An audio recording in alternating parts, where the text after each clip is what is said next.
मुख्यमंत्री विष्णुदेव साय ने की बड़ी घोषणा, राज्य को 3.5 लाख नए आवास उपलब्ध कराए जाने की बनाई जा रही योजना।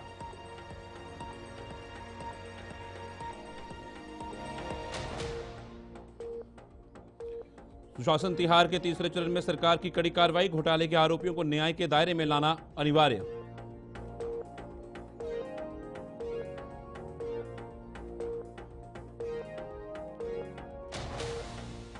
लोकसभा में एक महत्वपूर्ण सर्वदलीय बैठक का आयोजन, अनेक महत्वपूर्ण मुद्दों पर की जाएगी चर्चा।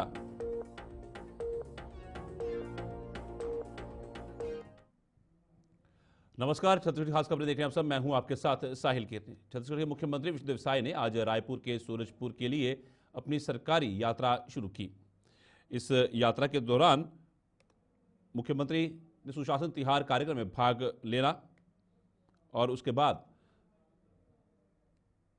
बेहतर शासन और प्रशासन के प्रति जागरूक करना। अपनी यात्रा की शुरुआत में मुख्यमंत्री विष्णुदेव साय ने प्रदेशवासियों के लिए एक महत्वपूर्ण घोषणा की। उन्होंने कहा कि केंद्र सरकार द्वारा छत्तीसगढ़ राज्य को 3.5 लाख नए आवास उपलब्ध कराए जाने की योजना बनाई जा रही है। इससे गरीब और आर्थिक रूप से कमजोर वर्गों के परिवारों को सीधा लाभ मिलेगा और हर परिवार के छत का सपना साकार होगा। मुख्यमंत्री ने आगामी कार्यक्रम के बारे में जानकारी देते हुए बताया कि केंद्रीय मंत्री शिवराज सिंह चौहान इसी महीने अंबिकापुर के दौरे पर आ रहे हैं। सुशासन तिहार का चौथा दिन है, तो चौथे दिन हम लोग निकले हैं। सर 40 लाख से अधिक आवेदन आए हुए हैं और कई जगहों पे उसका आवेदन का निराकरण भी किया जा रहा है, जिससे धमतरी पहले नंबर पे। कैसे देख रहे हैं सर, किस तरह के आवेदन? देखिए, अधिकांश आवेदनों पर निराकरण हो गया है और कुछ बचे हैं, तो समाधान शिविर अभी तृतीय चरण में लगातार 8 पंचायत 10 पंचायत ऐसा क्लस्टर बना के कर रहे हैं और उसमें भी समस्या का समाधान हो रहा है। बाकी ज़्यादातर प्रधानमंत्री आवास की मांग आ रही है, उज्ज्वला योजना में गैस सिलेंडर की मांग आ रही है, जिसको आने वाले समय में पूरा करेंगे। अभी इसी महीने हमारे केंद्रीय पंचायत मंत्री शिवराज सिंह चौहान जी आ रहे हैं, उनका कार्यक्रम अंबिकापुर में होने वाला है, तो उस दिन 3.5 लाख से ज़्यादा प्रधानमंत्री आवास फिर हम लोग को मिल जाएगा। तो जो भी मांग है वो भी हम लोग पूरी करेंगे। सर, भारत ने ऑपरेशन सिंदूर चलाया है, इसी को लेकर पीएम बोल रहे हैं पाकिस्तान के कि हम बदला लेंगे। अब पाकिस्तान की हालत तो सर्जिकल स्ट्राइक, एयर स्ट्राइक सब में देख चुके हैं, अभी ऑपरेशन सिंदूर में भी देख चुके हैं उनकी क्या हालत हुई है, उनकी घिघी बन गई है। तो अपना मतलब लोगों से बचने के लिए कहे कि जवाब देना पड़ेगा अपने देश की जनता को, इसलिए कुछ भी वो लोग बोल रहे हैं। सर, ये आतंकवाद की लड़ाई तो चल ही रही है, साथ साथ नक्सलवाद के लिए भी लड़ाई जारी है सर। लेकिन इसी बीच जो पड़ोसी राज्य है तेलंगाना, वहाँ पर जो मुलगू है, वहाँ पर 3 जवान आज शहीद हो जाते हैं नक्सली लड़ाई के दौरान। वो तो तेलंगाना, हमारे प्रदेश में कोई ऐसी घटना नहीं घटी है सर। जो बॉर्डर में लगातार अभी भी जंग जारी है नक्सलियों से, वो तो लगातार 1.5 साल से ऑपरेशन चल ही रहा है। आज सुशासन तिहार का छत्तीसगढ़ में सुशासन तिहार के तीसरे चरण के दौरान मुख्यमंत्री विष्णुदेव साय ने भ्रष्टाचार के खिलाफ कड़ी कार्रवाई करने की घोषणा की। सरकारी अधिकारियों और अन्य व्यक्तियों के खिलाफ ठोस और प्रभावी कार्रवाई की जा रही है जो घोटालों में लिप्त पाए गए हैं। मुख्यमंत्री विष्णुदेव साय ने कहा कि घोटाले के आरोपियों को न्याय के दायरे में लाना अनिवार्य है और इसके लिए वे जल्द जेल भेजे जा रहे हैं। ये कदम न केवल कानून की साक्षरता को बढ़ाएगा बल्कि अन्य संभावित दोषियों को भी एक सख्त संदेश देगा कि सरकार किसी भी प्रकार की भ्रष्टता या अनियमितता को सहन नहीं करेगी।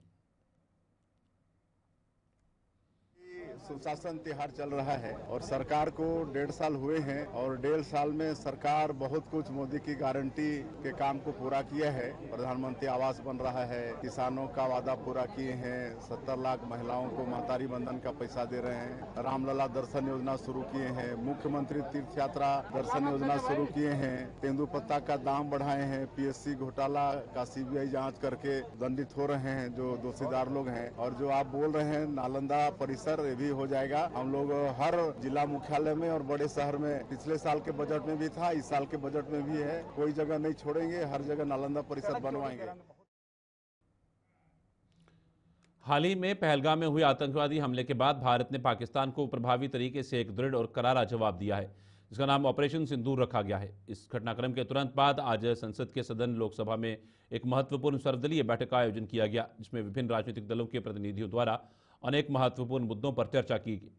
इस बैठक के संदर्भ में छत्तीसगढ़ के उप मुख्यमंत्री अरुण साव ने मीडिया के साथ चर्चा के दौरान अपने विचार साझा किए।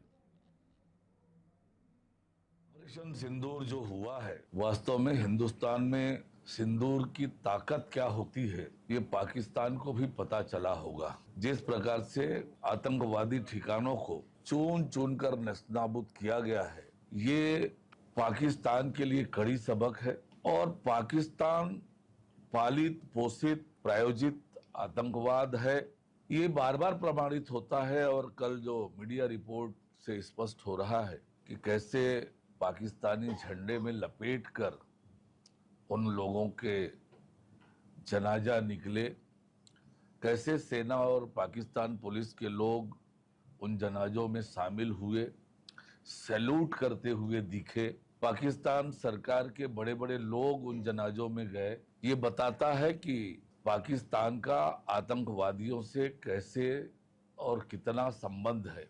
और जो ऑपरेशन सिंदूर हुआ है, हमारे सेना के शौर्य, हमारी सेना की ताकत, सरकार की इच्छा शक्ति का परिणाम है।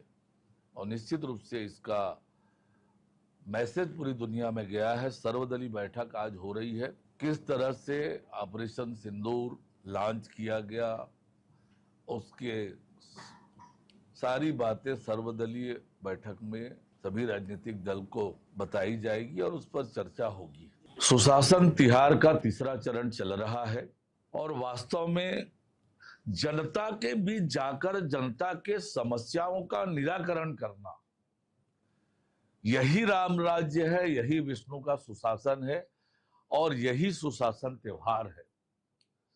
माननीय मुख्यमंत्री जी गांव-गांव जा रहे हैं, हमारे मंत्रीगण, हमारे जनप्रतिनिधिगण, हमारे अधिकारीगण शिविर पे जाकर समस्याओं का समाधान कर रहे हैं। मैं भी कल लोरमी विधानसभा के रामेपुर गांव की शिविर में गया था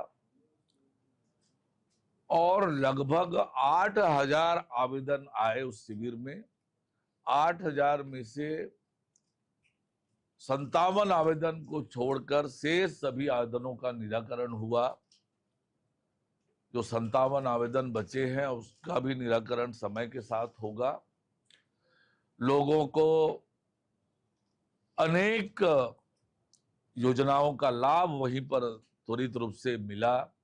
लोगों के राशन कार्ड बने, लोगों के आधार कार्ड बने, लोगों के आयुष्मान भारत के कार्ड बने, लोगों को हितग्राही मूलक सामग्री प्रदान की गई, बुजुर्गों को वृद्धावस्था पेंशन स्वीकृत किए गए, प्रधानमंत्री आवास की स्वीकृति की गई। ऐसे जन सरोकार का इससे बड़ा अभियान नहीं हो सकता है। और जो लोगों का प्रतिसाद मिल रहा है वो सरकार पर भरोसा को बताता है। ये जो 40 लाख आवेदन आए हैं, सरकार पर जनता आज कितनी भरोसा कर रही है कि यही वो सरकार है जो हमारी समस्याओं का निदान कर सकती है। ये वो आवेदनों की संख्या, लोगों की भीड़ शिविर में, ये बताता है कि सरकार पर जनता का भरोसा है। और यही मुझे लगता है कि सुशासन त्योहार है। समाधान शिविर में जो लोग उमड़ कर आ रहे हैं, सरकार पर जो भरोसा है, विष्णु के सुशासन पर जो भरोसा है, उसका परिचायक है। और निश्चित आज राजधानी रायपुर में एक महत्वपूर्ण घोषणा की गई, जिसमें कांग्रेस पार्टी द्वारा एक तिरंगा यात्रा का आयोजन किया गया। ये यात्रा भारतीय सेना के अद्वितीय शौर्य और बहादुरी को सलाम करने के उद्देश्य से आयोजित की गई, जो हाल ही में पाकिस्तान में आतंकवाद के खिलाफ की गई सटीक कार्रवाई के लिए जानी जाती है। प्रदेश कांग्रेस कमेटी के अध्यक्ष दीपक बैज ने कहा कि हम सभी नागरिकों से अपील करते हैं कि वे इस तिरंगा यात्रा में शामिल जरूर हों और भारतीय सेना के अदम्य जज्बे को सम्मानित करें। निर्देश है कि कल पूरे देश भर में तिरंगा यात्रा कांग्रेस पार्टी निकालेगी। हमारे देश के वीर जाबाज सैनिकों के वीरता और शौर्यता के लिए। इसलिए कल रायपुर प्रदेश मुख्यालय में 10 बजे से 11 बजे तक 1 किलोमीटर का यात्रा हमारी रहेगी, तिरंगा यात्रा। और सभी हमारे कार्यकर्ता साथी और आम नागरिक भी जुड़ सकते हैं। ये तिरंगा यात्रा हमारे देश के सैनिकों के लिए है और जो वीरता और शौर्य का जो प्रदर्शन किए हैं ये उनके लिए, ताकि आने वाला समय में उनका मनोबल और बढ़ा रहे।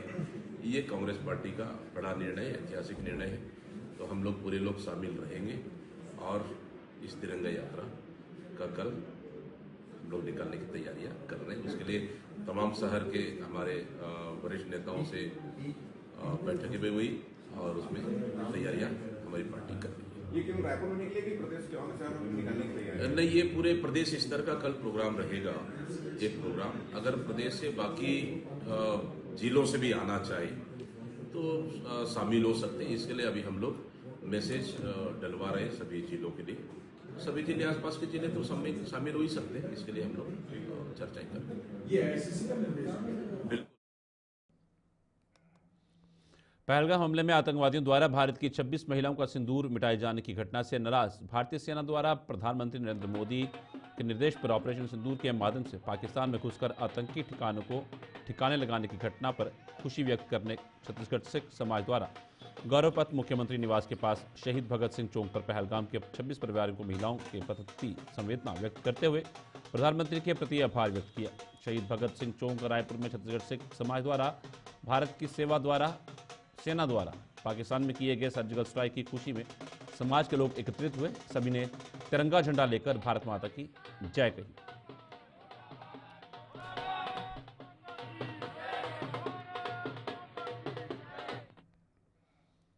रायपुर रेलवे पुलिस ने एक बड़े चोरी के मामले का खुलासा किया। सूत्रों के अनुसार शिवनाथ एक्सप्रेस ट्रेन से लगभग 65 लाख रुपए की नकदी और एक हीरो का हार चोरी हुआ था। आरोपी ने एसी कोच में यात्रियों की बुकिंग करवाई और चोरी की कार्रवाई को अंजाम दिया। उड़ीसा के राउरकेला से 2 आरोपियों को गिरफ्तार किया गया है, जिनसे पूछताछ जारी है। रेलवे पुलिस मामले की जांच कर रही है।